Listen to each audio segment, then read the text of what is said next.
Jadi tali, setelah ini tali. Ya. Tali itu, ini paling tidak 3. Jadi atas untuk pocong atas, bawah untuk pocong bawah, tengah di bawah tangan disedekapkan itu. Jadi dikira-kira dulu, nanti gampang. Kalau memang tidak tepat, nanti ketika mau mengikat bisa disesuaikan. Yang berikutnya yang besar-besar dulu, maksudnya lapisan ya. Lapisan. Ini mana? Ada lapisan enggak ini? Wah, ini sudah berupa apa ini? Wah, yang lapis enggak ada ini ya ternyata. Kaum putri yang memandikan itu yang putri pas bulanan. Oh, nggih. Niku dicatat dulu biar tidak niki. Jadi nggih, dicatetin nggih. Jadi kita seasonnya ini dulu, jadi biar tidak campur aduk. Dicatat, nanti kita sampaikan. Nah, begini sebelum diletakkan, memasang atau meletakkan ini tidak ideal ya ini. Jadi ini cuma sekedar contoh Pak Bu ya. Kalau ini praktek jangan pernah ini. Ini terlalu apa? Sempit ya. Kemudian kurang tinggi. Jadi umpamakan ini ya. Nah, caranya itu jangan disamakan ukuran kiri kanannya, tapi agak ke kiri atau ke kanan untuk mengantisipasi tidak muatnya kain kafan. Nanti biar saling melengkapi, bisa dipahami? Nah, jadi agak ke sini, bawa ke kiri. Atasnya nanti ganti ke kanan. Kalau yang bawa ke kiri, atasnya ke kanan. Ya. Ini juga tidak ideal juga, waduh. Ini nanti untuk membungkus ini enggak bisa. Jadi kita umpamakan. Nah,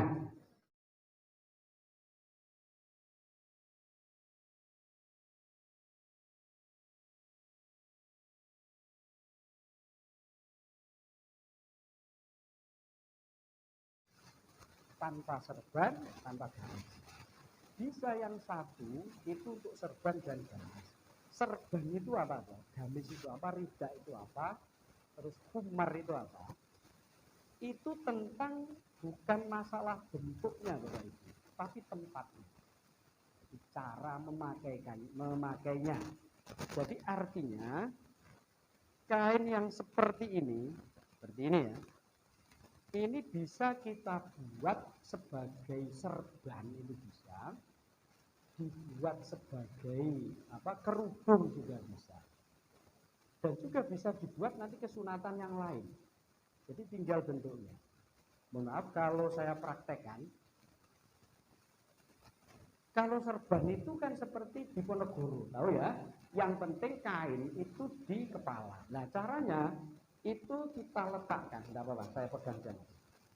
Itu kita letakkan umpama begini, mau dibuat serban, kira-kira ini nanti di kepala mayit itu aja. Dikira-kira saja, kalau ternyata nanti nggak pas, ya dipas. Kan begitu. Kalau tidak, jenazahnya sampai di pemakaman. Nah, setelah pas, itu kira-kira begini cara serban. Jadi umpama tadi saya itu begini itu ya.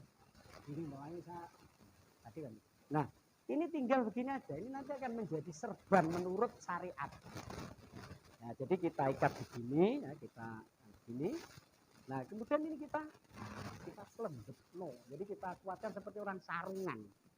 Nah, ini namanya serban. Ya, sudah, ini serban. Jadi tidak sulit. Jadi yang penting, nah ini kita mengambil kesunatan pakai atau mengenakan imamah. Ini serban kepada jenazah. Jadi seperti ini. Ya, mungkin saya pantas juga ya. Nah, kalau mau khumar atau kerudung ya sama aja. Jadi ketika ambil begini, kita tarik aja begini. Maka menjadi kerudung. Kira-kira saya juga cantik juga. Nah, jadi begitu. Ini cara membuat kita menambah kesunatan. Jadi sunahnya seperti itu kalau ingin mengambil kesunatan. Nah, kalau perempuan itu ada tambahan kesunatan, tapi ini kondisional, yakni ketika seorang perempuan ini payudaranya besar, harus saya sampaikan sekalipun jorok Bu ya, Pak ya, payudaranya besar, ini kan bisa membahayakan terhadap ikatan kafan. Maka oleh syariat itu juga disunahkan ditambahi di bagian payudara. Jadi kira-kira, jadi ini mungkin bisa dibagi dua ini ya. Jadi satu jengkal saja atau 2 jengkal. Kalau sekira orangnya besar, ini bisa ditambah, artinya bisa dijahit ya. Kalau sekira cukup, berarti ya cukup. Nah, nanti kita ikatkan. Jadi untuk menanggulangi agar supaya tidak merusak ikatan. Karena kalau sudah dipikul, kalau sekarang mungkin ada ambulan dan sebagainya. Kalau dulu kan masih dipikul Bu. Gerak-gerak seperti ini kalau ini bergerak, macam itu. Maka ini bisa buyar, maka syariat itu menganjurkan sunnah untuk ada ikatan di payudara. Itu kondisional, tapi boten gede, boten sunah, boten lagi.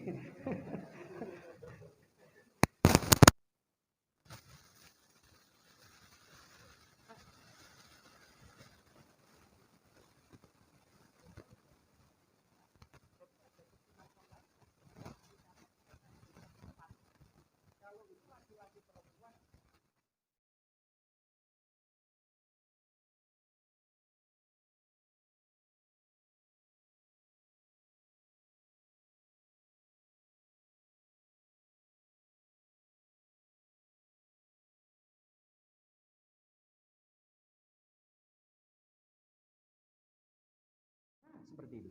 Sehingga cara masaknya adalah ada yang lurus, kemudian ada yang malang ya. Jadi ada yang vertikal, ada yang horizontal. Yang nantinya yang ini kemudian kita beginikan gitu ya. Coba ini kalau dipraktekkan di sini bisa Mas. Lah diangkat itu. Dianggap saja ini sudah lengkap ininya ya.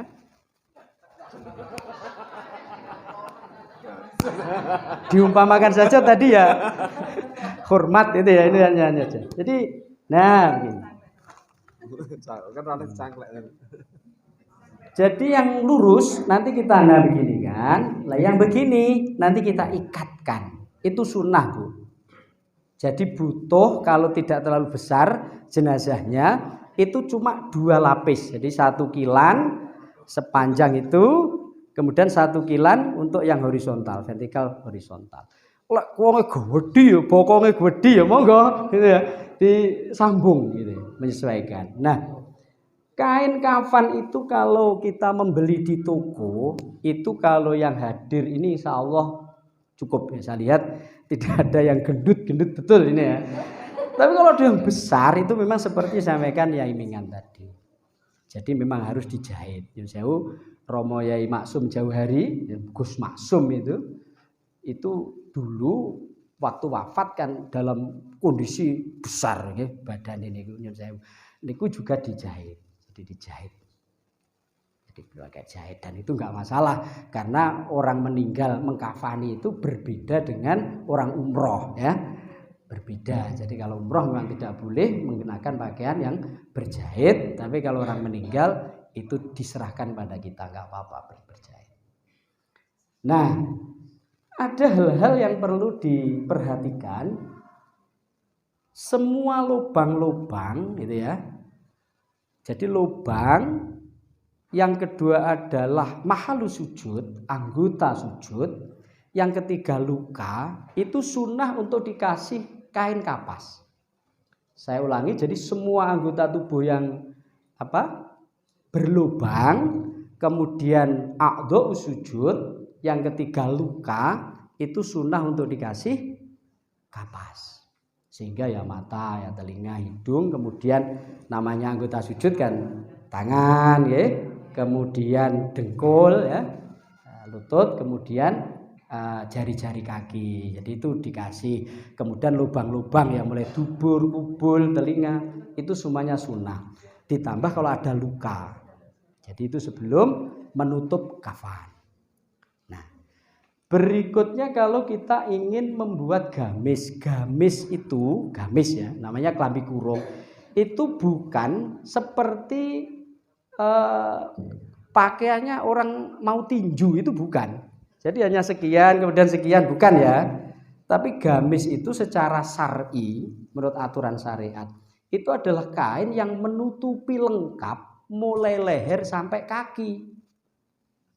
Jadi bukan hanya segini. Lah apa boleh kita buat kayak segini? Ya boleh-boleh saja. Tapi namanya bukan gamis, begitu. Jadi namanya bukan gamis. Gamis itu leher sampai kaki. Oleh sebab itu, kalau ingin mengenakan gamis gimana? Apa harus kita pacai gimana? Ya tidak, cukup cara memasang itu agak ditarik ke bawah dibanding temannya, dibanding yang lapis-lapis tadi, agar supaya ujungnya itu di leher. Dan itu bisa dikurangi karena untuk biar rata umpama tidak juga tidak apa-apa. Itu kan berarti selisih dibanding yang lapis. Itu aja. Jadi namanya gamis. Itu dari leher sampai kaki. Nah, berikutnya ini ada yang penting setelah ini selesai Bu ya, Pak ya. Jadi setelah ditutup ada hal yang penting itu cara mengikat. Jadi mengikat itu ya tidak angger mengikat, sekali salah maka nanti kita akan repot sekali. Jadi ikatan itu harus di lambung ya, lambung sebelah kiri. Ini ikatannya. Jadi ikatan itu di lambung sebelah kiri. Agar supaya gimana? Di kuburan ini nanti ikatan ada di atas. Sekali terbalik, masya Allah udah mesak nih. Mergo teng ngisor. Malah ya Allah golek ngoten niku wangel gak yo abot. Tidak semudah yang kita bayangkan. Allah ngono. Ya lek pitik niki menungso kintalan bobote lek mati niki. Gek teng jero bisa. Maka ini harus tahu. Jadi paling tidak ya di belakang lah. Jangan sampai fatal. Ini tata cara sederhana tapi secara teknis ini penting.